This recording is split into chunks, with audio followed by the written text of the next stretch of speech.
There is nothing I like more than a productive week. I mean, when you can make a few videos, write a few articles, free up over $20 million in cap space, it's just a good time to be alive. Not that I freed up 20 million in cap space, but I did find a ball with an eagle on it. So, you're welcome. There's that. Hey guys, welcome to another episode of This Week in Philadelphia Sports, where if you've guessed by the title, we equal everything that happened in Philadelphia sports this week. So, don't know what else you're expecting from the headline, really. But it has been another interesting week for Philadelphia sports fans, starting, of course, with Howie Roseman and his money-making ways. After a series of moves from the Brandon Graham extension and the Jason Kelce, which fell just short of this video last week. Like, it happened on the 2nd, video was on the 3rd, so we were there. We were right there. He then went out and, of course, extended Isaac Seumalo for 3 years, which may be one of the most underrated signings of the offseason. If you want to know why, there is a video on this channel that goes into just how well Seumalo played last year at both tackle and interior guard, and that versatility and that level of underrated production alone could benefit an offensive line that is going to be tested in terms of depth, whether that's from the Brandon Brooks Achilles injury, whether that's the potential return and retirement of Jason Peters, whether or not we're looking at who starts at left guard of Seumalo or Wisniewski. Having Seumalo around is absolutely pivotal to the success of one of the NFL's most productive offensive fronts. But outside of that, more recently and arguably more controversially, the Eagles traded away Michael Bennett for a 5th round pick, and this has left some very mixed emotions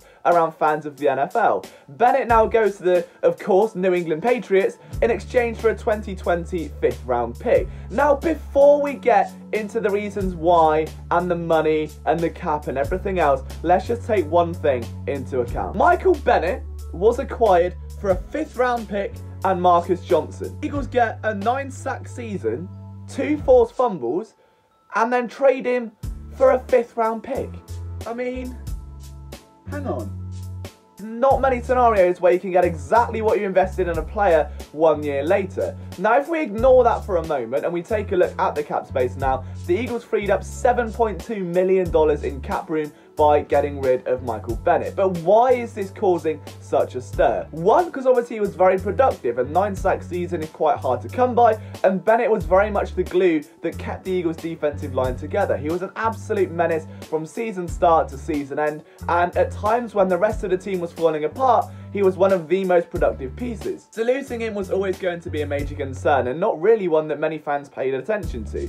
But after the extension of Brandon Graham, knowing that Derek Barnett and Chris Long are still in the wings, it looked as though there could be a marginalised role for Michael Bennett, and out of nowhere, he started pounding the table, wanting more money. Now, I had a little bit of a spat on Twitter, and I put out a slight rant about Michael Bennett, which you can see on the side of the screen right now, because I don't feel that this was purely about the team just wanting to shift cap space. This wasn't a move to free up that kind of room, because they were already 20 million under the cap because of the moves of the last 7 days. What this came down to, in my opinion, was Michael Bennett wanting more money. He's been very outspoken about this in the last few years, and then he wants to maximise his potential and his earnings in this game. That's fine, okay? If Michael Bennett wants more money, that's fine. I don't have a problem with Bennett chasing and securing said bag. What I've got a problem with, though, is that I don't think he's the sort of guy that Philly are going to build around. Let's just contrast this, because I was saying it's a me move in a we team. Okay, Bennett went out and said that, so the Eagles essentially asked him to take a pay cut.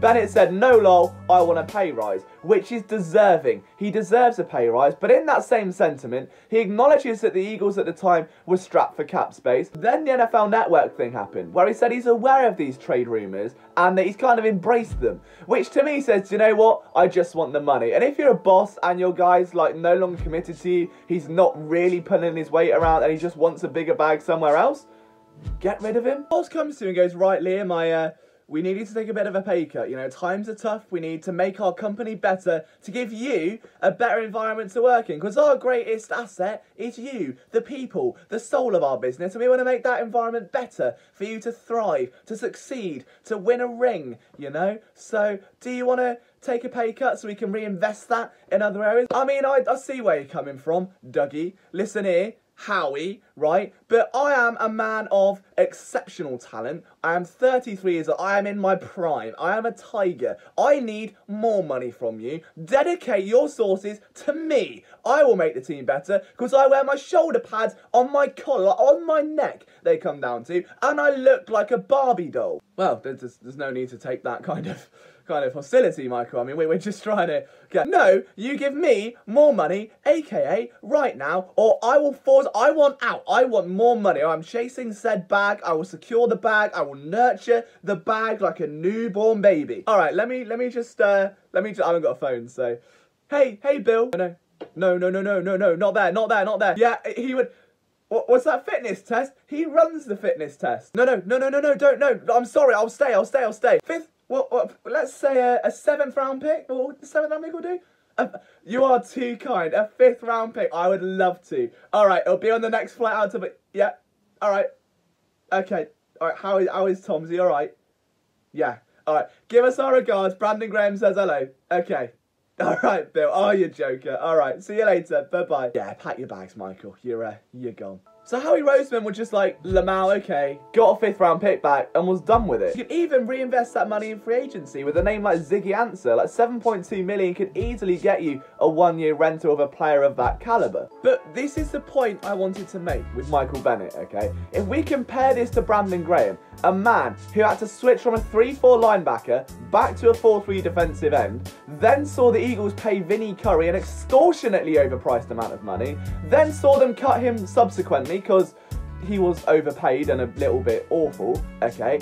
Then they draft Derek Barnett as eventual replacement. Then they draft Josh Sweat. All the meanwhile, he's having career years and lighting up the score sheets every single week, and he's not getting paid. Did you once hear Brandon Graham kick off or start moaning or throwing a tantrum or saying, I want more money? Never. Because Brandon Graham is a culture guy. Because he loves Philadelphia. He wants to be in Philadelphia. Michael Bennett is a guy that has had character concerns. Even if I want more money. And the worst part is, he didn't have to take a pay cut. He was with the team contracted through next year anyway. I know he was around the 21st paid defensive end in the league. And his value is way more than that. But you didn't have to take the pay cut. You didn't have to take the pay rise. If you wanted to stay in Philadelphia, you could have, because you were contracted anyway. You weren't forced out the door. You forced your way out the door and then complained about it, saying, oh, I wanted to stay in Philly. Well, you should have thought about that before asking for a bigger bag, shouldn't you? And there is just no need to be keeping a headache around the locker room if he's going to be putting his arms in a bit of a huff and going, like, get out. Just get out, all right? It's not needed. We don't, no. Moving on to the Philadelphia Flyers. I need to get a Bryce Harper jersey up there. That's got to happen at some point. But you know what? You can't order them in England yet unless it's a Chinese fake. And I'm not ordering a Chinese fake because they're Chinese fake. So the Flyers have 14 games left in the season. And although they've fought long and hard to get back to a point where playoffs are a somewhat realistic possibility, there is a slight issue in that 11 of their remaining 14 games are against playoff opponents. Going 17-5-2 in their last 18, 19, 20, 24 games, the Flyers have somewhat pushed themselves back into the race, but now they're going to have to face the Capitals again, the Maple Leafs again. It's not going to be a pretty run. So can the Flyers make the playoffs? It all comes down to what progress Scott Gordon has made as a head coach at this point. With 8 games left against metropolitan opponents, it all comes down to that youth versus experience thing. Like, have you got guys who can take what is still a very young team and push them into contention to build on that momentum? I genuinely don't know. It'll be fun to watch. I'm going to try and start paying a little bit more attention to hockey over the next few weeks. But outside of that, I have noticed I have been scoring more goals recently, which can only be described as good. Into the world of the Phillies now, and I think we can agree that Bryce Harper is already recruiting Mike Trout, and that can only be seen as a good thing. Now, I find the LA Angels at this point, having gone to the MLB to submit a tampering, I might as well call it a temper tantrum, am I right?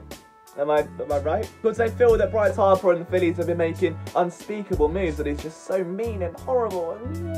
Right? If you're already of the mindset you're going to lose Mike Trout, why don't you trade him now? What is stopping them trading Mike Trout to the Phillies now and being done with it? Okay, if you already know you're going to lose him and a max contract isn't going to keep him in LA anytime soon, why not just get something for him? Why not force the Phillies to give you something back? Get a prospect out of it, get a pick, get money. I don't know how baseball works, but get one of those, the pitchers with the balls that, you know, that. And then the Angels bloody love pitchers, so get Bryce Harper to bring Trout to Philly, and off they go. But the Phillies are in the midst of their spring training right now, and Bryce Harper played his first game as a Philly, technically, although it was basically a warm-up, and he got walked twice. So, I mean, Carlos Santana could have done that. I just made a Phillies joke, and it made sense, and it was funny, so laugh at that, leave a like, because that's about as good as this content ever gets. But after Bryce Harper was walked, Rhys Hoskins comes on, hits a dinger, 2-run homer, and now everyone's freaking out with a little bit of flustering, thinking, well, that's just going to be the new norm, so to speak. So the Phillies are looking bright, everything's out in Florida, Brian Dawkins is giving team talks, and they've basically just won themselves 8 consecutive World Series, and I will not be convinced otherwise. Sixers, meanwhile, well, where do we start with the Sixers? What's gone on there? I mean, Brett Brown still cannot adjust in late game situations, and I don't care at this point. The excuses have run out. This Sixers team, okay, when they were like 0-59,000, that's when you've got the excuse of the talent isn't on the court, the talent isn't there. But when you've got Jimmy Butler on the sideline actively saying, that didn't work, or I told you that wasn't going to happen, is that not a sign that Brett Brown in late game situations just isn't the one? I mean, put it this way, if they're down by 3 against the Celtics, which, you know, in the playoffs, let's be brutally honest here, they would have choked a 96-point lead by that point. Is Brett Brown going to win you the game? And I don't think he is. I don't know what it is. Like, this team is now so talented. And if they get control of the game and they can close it out, brilliant. But how often do you see them get a lead at halftime and then lose it in the third quarter, regain it in the fourth, and then choke it out, okay? I don't understand what's going on with this team. I haven't understood it for years. Like, I mean, there were so many excuses before. The excuses have run dry.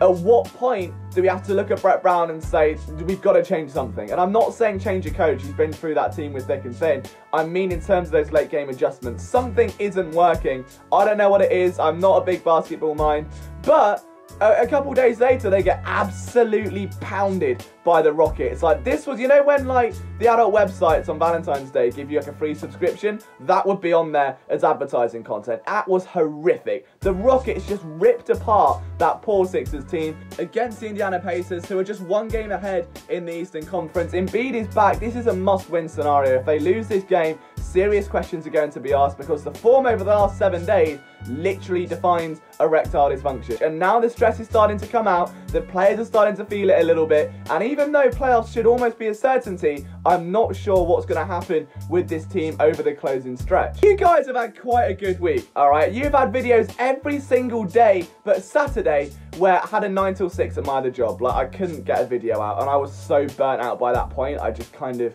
passed out and then had a drink or 12. And Lambrini Liam was born once again. But outside of that, you've had videos nearly every single day this week, so that I promise will keep continuing. We're going to hit next week hard. You've got articles at phillysportsnetwork.com daily as well. So if you're not following us already, at Liam Jenkins 21, at Philadelphia SN, if you want the best coverage in Philadelphia sports. And we'll see you next time for another episode of This Week in Philadelphia Sports. I have just realised there was no guitar this week, but have I got a treat for you? Basically, when I was a child, I thought, you know what, we're going to stay on the music vibe. And if there's one thing I was great at as a child, it was not socialising, because I didn't have many friends. So during those lonely times of me solving a Rubik's Cube, I learned to play the British National Anthem on a phone keypad. A skill I keep close to my heart, I bring out at parties, and any potential love interest, they can all vouch for how blown away they must have been. Probably why they're all such stunning successes. And now I'm going to share that with you. So without further ado, here is the British National Anthem on a phone keypad, because that is the most Philly related content I can think of right now.